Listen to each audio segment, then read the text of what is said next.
देखो भाई डिफ्रैक्शन कैसे होगा। डिफ्रैक्शन के लिए फिनोमेना देखो, बोर्ड पे इसकी परछाई देखो दिख रही है पेन की, दिख रही है सर। बोलो। अब जैसे जैसे इसको स्रोत के पास ले जाएंगे, अभी आप देखेंगे इसकी परछाई धुंधली होती जा रही है। फिर से देखिए, ये परछाई दिख रही है जी। अच्छा, दो क्यों दिख रही है? स्रोत जाता है, उधर भी स्रोत लगा, इधर भी स्रोत लगा, इसलिए दो दिख रही है। अलग अलग स्रोत अपनी अपनी परछाई बना रहा है। इधर देखिएगा, ये मोटे वाले को देखेगा ज्यादा कलर्ड जो है, जो ज्यादा रंगीन है ये इसका है, और जो कम रंगीन है वो उसका है, दूर वाले का। समझ रहे हैं ना? अब इसके बाद इसको पास लाए, देखो धुंधला होता जा रहा है ना, और अब इसके बाद गायब हो जाएगा। अभी थोड़ा सा और ले जाएंगे ना स्रोत के पास, तो गायब हो जाएगा। इसका मतलब क्या है? यहां पे जो उजाला था वो खत्म हो गया। इसका मतलब है कि वेव जो जा रही थी वो इधर से इसके जगह पे प्रवेश कर गई। जैसे हमारी परछाई पीछे कब नहीं बनेगी? जब वहां पे लाइट पहुंच जाए। और कब बनेगी? जब वहां लाइट ना पहुंचे। सही बात है। तो इसको ग्रेमाल्डी नामक साइंटिस्ट ने बताया था। तो उन्होंने बताया कि अवरोधक से टकराकर, अवरोधक का मतलब होता है डिस्टर्बेंस, कुछ भी कह सकते हो, या ऑब्स्टेकल। ये ऑब्स्टेकल है, इससे टकरा के जो लाइट आ रही है ना, लाइट इस पे इंसिडेंट की है, तो जब लाइट इस पे इंसिडेंट हो रही है। अच्छा, इसका बताओ, ये यहां के ऊपर परछाई होगी ना, अंधेरा होगा, डार्क फील्ड होगा, प्रतिछाया। क्या होगा भैया? प्रतिछाया।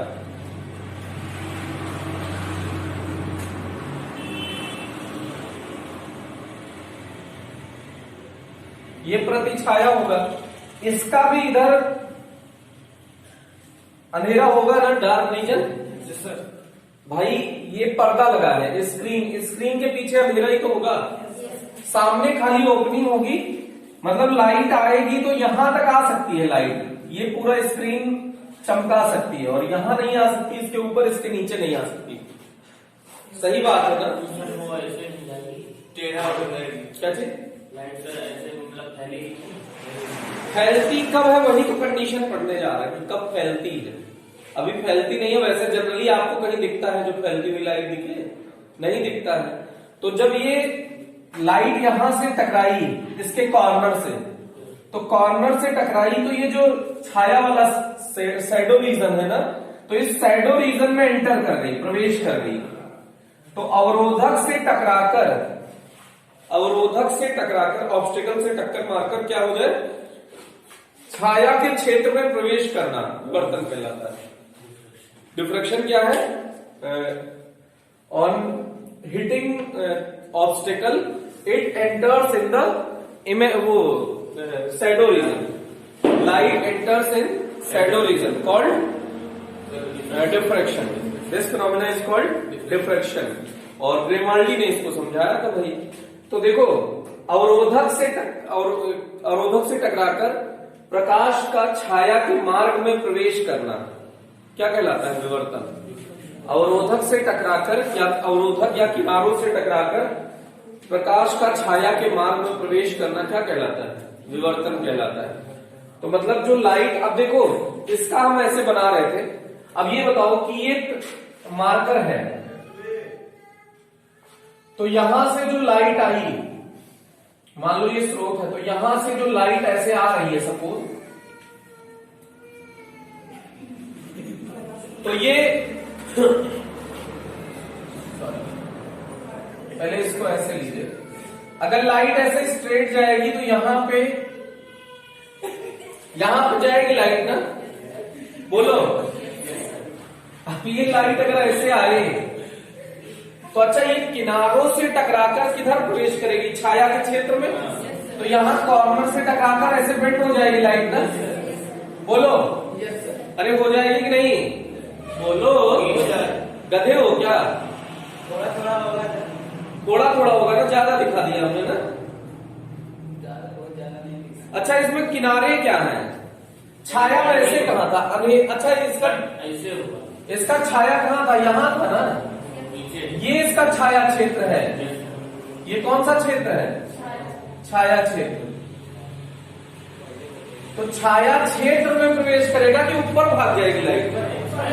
छाया क्षेत्र में प्रवेश करेगी।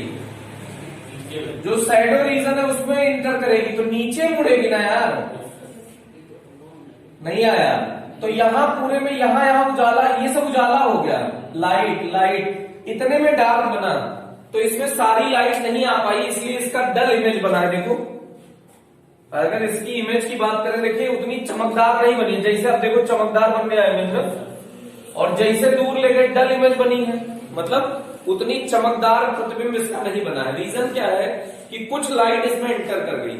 ऐसे और दूर करते अगर इसको, चाहे इसको पास ले आओ चाहे स्क्रीन को दूर लेके चले जाओ, एक ही बात है ना।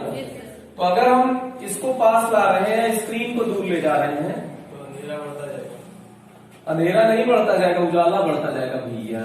तो पास लाएंगे, दूर ले जा रहे हैं तो देखो लाइट इतने रीजन में मात्र इतनी लाइट यहाँ पे पहुंच रही है, बाकी सब लाइट उजाला कर रही है। यहाँ सब तो लाइट पहुंच रही है ना, यहाँ सब तो उजाला है ना।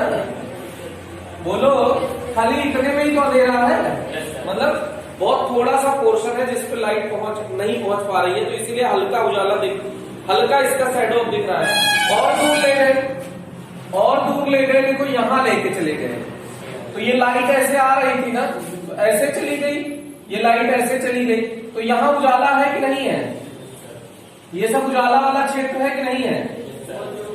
यहाँ सब उजाला हो गया, तो ये तो इसका ये मार्कर का इस पे इमेज ही नहीं बना ना। बोलो, नहीं आया? ध्यान तो देते नहीं हो, फिर बाद में कह देते तो नहीं आया। हम ये कह रहे हैं लाइट ऐसे मुड़ रही है ना, अगर स्क्रीन यहां लगाओगे, पास है स्क्रीन, तो इतने भाग में अंधेरा रहेगा कि नहीं रहेगा? अगर स्क्रीन को यहां शिफ्ट कर दोगे तो अब इतने भाग में उजाला रहेगा, अंधेरा रहेगा, बाकी सब उजाला हो गया होगा। स्क्रीन को यहां शिफ्ट कर दिए तो अब बताओ, उजाला कम क्षेत्र में बचा ना, स्क्रीन को और पास ले आए, उजाला और कम क्षेत्र में बचा, सॉरी पास नहीं, दूर ले जा रहे हैं, स्क्रीन को और दूर ले गए, उजाला बहुत थोड़ा सा बचा है ना। देखो इतने में ही तो लाइट आ रही है, और इससे ज्यादा स्क्रीन दूर करने पे वहां तो लाइट पहुंच ही जा रही है ना मुड़ के, तो वहां तो लाइट, वहां पे उसका इमेज दिखेगा कि नहीं दिखेगा? नहीं दिखेगा। तो इसीलिए मार्कर का इमेज दिखना बंद हो जाता है जब इसको दूर लेके चले जाते हैं। अरे समझ में आया कि नहीं आया? तो जहां कॉर्नर हो, शार्प कॉर्नर की बात हो रही होती है, तो कॉर्नर से टकराकर छाया क्षेत्र में प्रवेश करना ही क्या कहलाता है? विवर्तन, डिफ्रैक्शन। ऑब्स्टेकल से टकराकर, ऑब्स्टेकल से हिट करके कहां पहुंच जाए, कहां एंटर कर जाए? छाया क्षेत्र में, मतलब शैडो रीजन में एंटर कर जाए लाइट, तो उसी को क्या कहते हैं? डिफ्रैक्शन। तो इसके बारे में सबसे पहले किसने बताया था? ग्रेमाल्डी ने। किसने बताया था? ग्रेमाल्डी ने।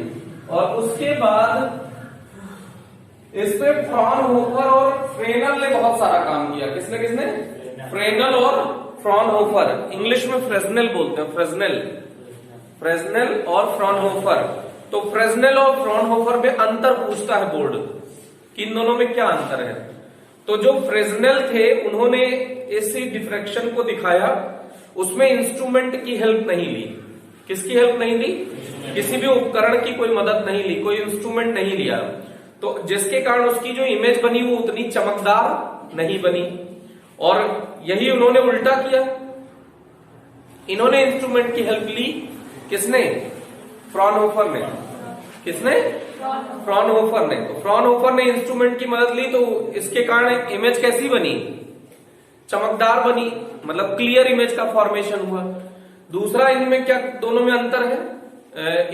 इनका जो है फ्रेस्नेल का, उसमें सेंट्रल ब्राइट सेंट्रल डार्क जैसा कोई प्लेस इस पे स्पष्ट नहीं था कि कहां पे, मतलब जो यहाँ पे हम लोगों को वो फ्रॉनहोफर में फिक्स है कि केंद्र पे ही दीप्त बनेगा। फ्रॉनहोफर में ये पता है कि यहाँ पे लाइट आएगी, ये यहाँ पे ब्राइट ही बनेगा, मतलब इसमें ये फिक्स है कि ऐसा कुछ बनेगा। ये किसका है? फ्रॉनहोफर का। लेकिन फ्रेस्नेल में ये जो मैक्सिमा है ये कहीं बन सकता है, कहीं भी बन सकता है। तो इसमें मैक्सिमा और मिनिमा की प्लेस कोई डिफाइन नहीं थी। अब इन्होंने इंस्ट्रूमेंट की मदद ली थी, सॉरी इन्होंने, हाँ ये किसका है, फ्रॉनहोफर का, और ये क्या है, फ्रेस्नेल। तो फ्रॉनहोफर ने किसकी मदद ली, इंस्ट्रूमेंट की। इन्होंने किसकी मदद नहीं ली, किसी भी उपकरण की मदद नहीं ली, मतलब इन्होंने लेंस का उपयोग किया, इन्होंने कोई उपयोग नहीं किया। इसमें पर्दे और स्रोत के बीच की दूरी, ये जो सोर्स है ना, यहाँ पे आगे स्रोत लगाते थे ना, जो इसमें स्रोत और पर्दे के बीच की दूरी है वो इन्फिनाइट के करीब है। कितने के करीब है, इन्फिनाइट के करीब है। और इसमें जो स्रोत और पर्दे के बीच की दूरी है वो एक फाइनाइट वैल्यू, निश्चित मान की है, पास है। समझ में आया कि नहीं आया, क्या है इसमें, स्रोत और पर्दे के बीच की दूरी कम है, निश्चित है। इसमें स्रोत और पर्दे के बीच की दूरी इन्फिनाइट है। ये पर्दा रहा, ये स्रोत रहा, सोर्स और स्क्रीन के बीच की दूरी इन्फिनाइट है। इन्फिनाइट क्या होता है, जब डिस्टेंस रिलेटिवली बहुत दूर ले लिया जाए। ये थोड़ी कि यहाँ पे स्क्रीन रख दिया तुम्हारे घर पे, उसका लाइट लिए है, मतलब जैसे कंपैरेटिवली जैसे मिलीमीटर में उसका ऑब्स्टेकल होगा, मिलीमीटर क्या एंगस्ट्रम के लेवल का ये ऑब्स्टेकल होगा, ये ओपनिंग होगी, जो इसका द्वारक होगा ओपनिंग, ये किस कोटि की होगी, एंगस्ट्रम की। और ये स्क्रीन कितने डिस्टेंस पे है, मीटर के डिस्टेंस पे, मीटर के ऑर्डर में, तो उसके रिस्पेक्ट में ये क्या है, इन्फिनाइट। समझे कि नहीं।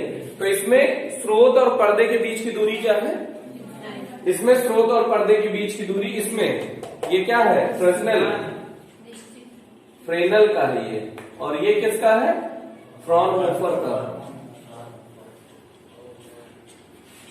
फ्रॉनहोफर का। तो फ्रॉनहोफर और फ्रेस्नेल में बहुत सारे अंतर हैं, वो आप अंतर याद रखिएगा। ये फ्रेस्नेल आपके कोर्स में नहीं है, फ्रॉनहोफर आपके कोर्स में है। ये बात समझ में आई कि नहीं आई। तो इसके बाद आगे देखते हैं भैया। तो इधर देखो, फ्रेस्नेल और फ्रॉनहोफर में डिफरेंस पता चल गया। फ्रेस्नेल का इधर देखो, इधर फ्रेस्नेल का डायग्राम बनाना इंपॉर्टेंट है।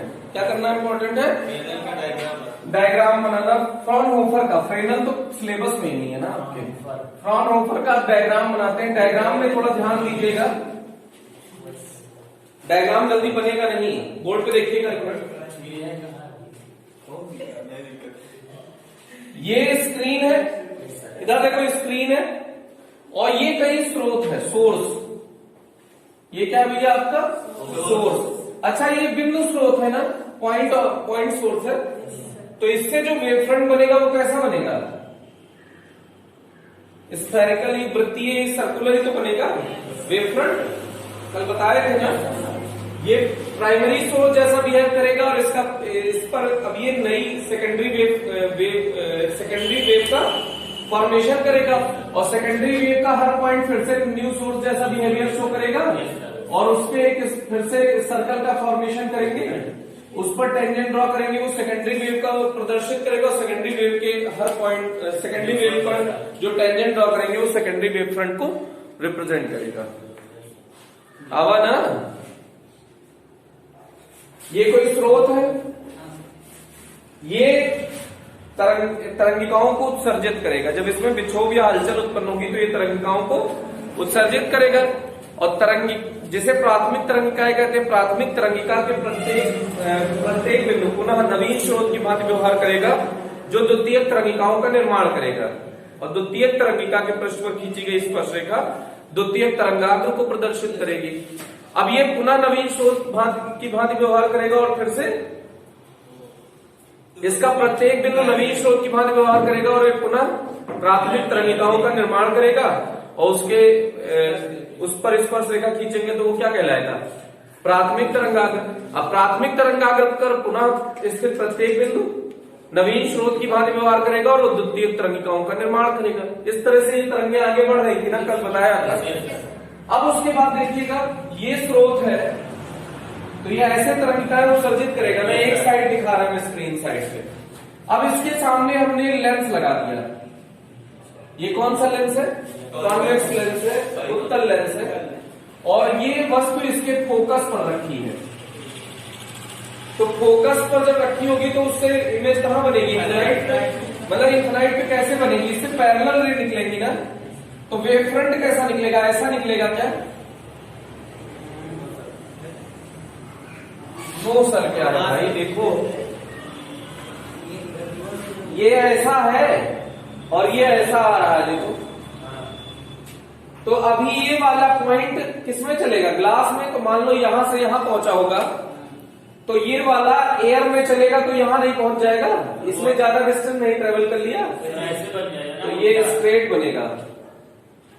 उल्टा ऐसे नहीं। अरे गधे, इसको ऐसे रे के फॉर्म में सोचो, ऐसा रहा होगा ना, यस सर। तो रे यहां से आ रही होगी, तो जब फोकस है, ये फोकस से आएगी तो कहां जाएगी, समांतर जाएगी, तो समांतर जाएगी तो वेव फ्रंट उसके लंबवत होगा कि नहीं, बोलो, ये समझ में आया कि नहीं आया? तो ये वेव फ्रंट ही हम इसमें दिखा रहे हैं। तो यहाँ पे वेव फ्रंट कैसा बनेगा, WW' कुछ मान लेते हैं, इसको क्या मान लेते हैं, WW', इतना ठीक है। Yes sir. अब इसके बाद देखिएगा,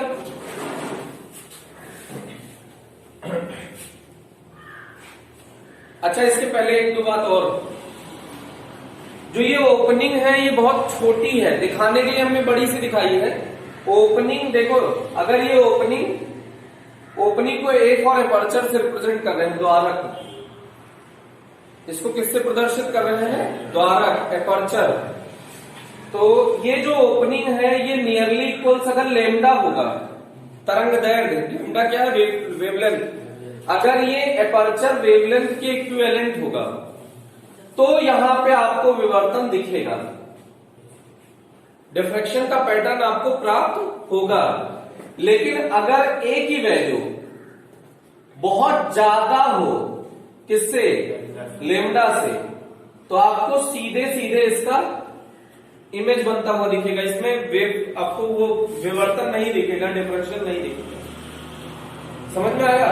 और अगर ए बहुत छोटा भी तो हो सकता है लेमडा से, जैसे पॉलीथीन आपने ले लिया, पॉलीथीन में कोई छेद है क्या, पॉलीथीन में कोई छेद ही नहीं है, वो लगभग उसमें छेद है बहुत, मतलब माइक्रो, वो एंगस्ट्रम से भी बहुत कम का होगा, क्योंकि वेवलेंथ क्या है, एंगस्ट्रम के इक्विवेलेंट है। तो ये अगर छेद उससे भी बहुत कम हो जाए तो लगभग नहीं दिखेगा ना, तो इसका मतलब है यहां है ही नहीं है कहीं छेद, तो इसका मतलब अगर इस पे लाइट इंसिडेंट हुई ना भैया, तो इसका क्या बनेगा, छाया, परछाई जिसको आप कहते हैं, परछाई। जैसे मेरी परछाई बन रही है ना पीछे, रीजन क्या है, हमारे में छेद थोड़ी है ढेर सारे कि हम पे लाइट गिरे और उस पार निकल जाए, ऐसा है नहीं, तो हमारा क्या बनेगा, पीछे परछाई बनेगा। तो अगर जैसे हमारे अंदर छेद नहीं है तो लाइट इंसिडेंट नहीं हो, इंसिडेंट होगी तो छेद करके तो बाहर जाएगी नहीं, तो हमारा उधर क्या, इधर और बाकी साइड में लाइट पहुंच जाएगी, हमारे पीछे लाइट नहीं पहुंच पाएगी, तो उसी को क्या कहते हैं, परछाई या शैडो। तो ये शैडो फॉर्मेशन होगा। तो ये 3 कंडीशन होती है, तो हम लोग इस कंडीशन की बात कर रहे हैं। ये समझ में आया कि नहीं आया? अब एक बात इसमें ध्यान रखिएगा बेटा,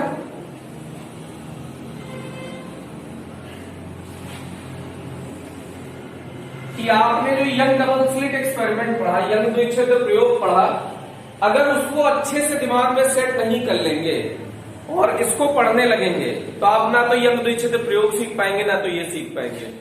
एकदम दोनों सेम जैसा और जस्ट अपोजिट है।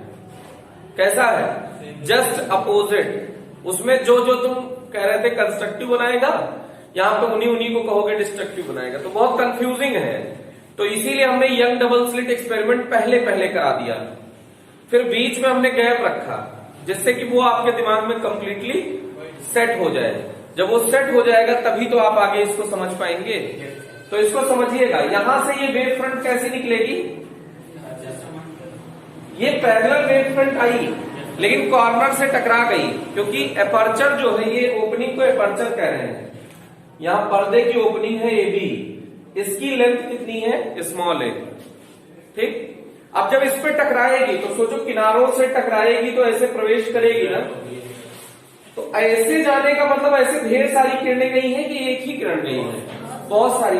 ऐसे आने का मतलब ऐसे बहुत सारी आई है कि एक ही, बहुत सारी। तो क्या सीधे भी तो गई होंगी बहुत सारी? अरे गई होंगी कि नहीं? तो इसमें अगर इतना हम लेके और इमेज बनाए तो तुम्हें तो कुछ समझ ही नहीं आएगा।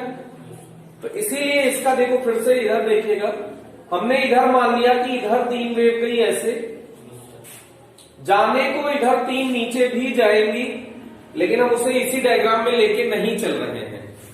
अगर इसको दोनों को ले लेंगे तो घचपच हो जाएगा। चाहे इसी में देखिए, और अभी और भी लेना है ना, सामने जो जा रही है इसको तो लेना ही है आपको, क्योंकि ये कहां पहुंचेंगी? सेंट्रल पे। तो ये तीनों वेव सेंट्रल पे पहुंचेंगी, इनमें पाथ डिफरेंस नहीं होगा, इसलिए वो कंस्ट्रक्टिव इंटरफेरेंस करेंगी, संपोषी व्यतिकरण करेंगे और उजाला बनाएंगी। तो इसमें केंद्र वाली लाइट तो लेनी ही है, तो इधर भी 3 लाइट ली, नीचे वाली 3 लाइट हम छोड़ दे रहे हैं जिससे इमेज आपको क्लियर समझ में आए। इसका ये कतई मतलब नहीं है कि ये वाली लाइट उसमें है, नहीं है, लेकिन हम ले नहीं रहे हैं। समझ में आ रहा है कि नहीं आ रहा है? बाद में बता देंगे कि जैसा ऐसे ऊपर स्क्रीन के पैटर्न बन रहा है वैसा ही नीचे भी बनेगा। तो हम ऊपर वाला समझा रहे हैं, नीचे वाला बाद में बताएंगे। समझ में आ रहा है ना? तो ये कंफ्यूज नहीं होना है कि सर इसमें आधा दिखाया आधा नहीं दिखाया। आधा है लेकिन वो दिखाया नहीं जा रहा है। तो इसको देखिएगा, यहां से ये पॉइंट मिड पॉइंट है, 3 वेव ले लिए, पहले वेव लीजिए, डायग्राम बनाना इसका कठिन है। तो इसके बाद कोई लेंस बनाइए बड़ा सा, और इसके मिडिल पॉइंट तक ही लाइट लाइए। कहां तक लाएंगे? लेंस पे मिडिल पॉइंट तक ही लाइट लाएंगे। ये ठीक है। अब इसके पहले इसी से इमेज बना लीजिए। ये जो बीच वाली है, ये पर्चा बहुत छोटा है कि बहुत बड़ा है? बहुत छोटा। ये तो तुमको जूम करके दिखाया जा रहा है। अगर हम इतना सा दिखा देते तो तुमको समझ ही नहीं आता ना यार, इसीलिए उसको जूम करके बड़ा सा दिखाया है। कितना? इससे भी बहुत छोटा। सही बात है। एंगस्ट्रम मतलब 10⁻⁻10 के लेवल का है, तो बहुत छोटा है ना। तो अब इसको देखिएगा, तो अगर बहुत छोटा है तो ये मिड से जाने वाली लगभग 20 से जाएगी ना। अरे ऊपर से थोड़ी जाएगी, लगभग 20 से जाएगी, लगभग ऑप्टिकल सेंटर से जाएगी। अरे जाएगी कि नहीं जाएगी? और ऑप्टिकल सेंटर से जाने वाली लाइट सीधे निकल जाती है। लेंस के प्रकाशिक केंद्र से जाने वाली किरण सीधे निकल जाती है। याद है नहीं याद है? तो ये लगभग किधर निकल जाएगी? सीधे निकल के यहाँ पे स्क्रीन पे पहुंच जाएगी। इतने में कोई कष्ट नहीं है ना। अब ये वाली जब आई है तो ये देखो, इधर देखो, इधर अगर लेंस पे इस पॉइंट पे टकराएगी तो अंदर की तरफ मुड़ेगी, और नीचे टकराएगी तो ऊपर की ओर मुड़ेगी। ये तो जानते होंगे ना। तो ये वाली लाइट नीचे टकराई है तो ये किधर मुड़ेगी? ऊपर की ओर। और ये वाली लाइट ऊपर टकराई है तो किधर मुड़ेगी? नीचे की ओर मुड़ेगी। ये समझ में आया कि नहीं आया? अरे आया ना। तो यहां कुछ बना होगा, हमको नहीं पता कि क्या बना होगा, उजाला बना होगा कि अंधेरा बना होगा, क्योंकि इन दोनों के लंबाई में पाथ डिफरेंस है कि नहीं है। यहां से जो वेव यहां पहुंची है और जो यहां से पहुंची है, इनकी लंबाई बराबर है कि अलग अलग है? अलग अलग है ना। तो अलग अलग है तो इसमें पाथ डिफरेंस भी तो होगा, पथांतर भी तो होगा। वो पथांतर पे निर्भर करेगा कि यहां उजाला होगा कि अंधेरा होगा। पहले ये समझ में आया। अब सामने वाली भी 3 लाइट ले लीजिए। सामने वाली 3 लाइट दूसरे कलर से दिखाते हैं जिससे हो सकता है समझ में आ जाए। ये एक लाइट लिया, ये एक लाइट लिया, ये एक लाइट लिया, 3 लाइट लिया। आ जाओ, 3 लाइट ले लिया।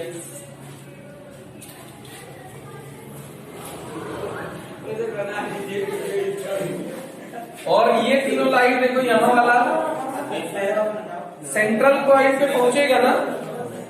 यहां वाला कहां पहुंचेगा? सेंट्रल पॉइंट पे पहुंचेगा। और ये वाला कहां पहुंचेगा? अरे देख लो बोर्ड पे, ये वाला कहां पहुंचेगा? यहां पहुंचेगा। ये वाला यहां पहुंचेगा। अरे सही बात है ना। घर ले जाओगे क्या? लपेट लेना कपड़े में लेके चलो। देसी नहीं है ना, हाँ। लंबा लगेगा। वो तो ना है। अरे किसका होगा, तुम तो ले जाना बस। इधर देखो, तो ये समझ में आया इमेज। यहाँ पे जो सेंट्रल ब्राइट बनेगा ना भाई, यहाँ पे सेंट्रल ब्राइट बनेगा। इस पॉइंट पे पी पॉइंट पे हमको नहीं पता क्या बनेगा, ध्यान से सुनना, नहीं आएगा नहीं। पी पॉइंट पे हमको नहीं पता कि क्या बनेगा। ये हाइट मान लो सेंटर से YN हाइट है। कितनी हाइट है? YN हाइट है। YN हाइट पे नहीं पता कि क्या बनेगा।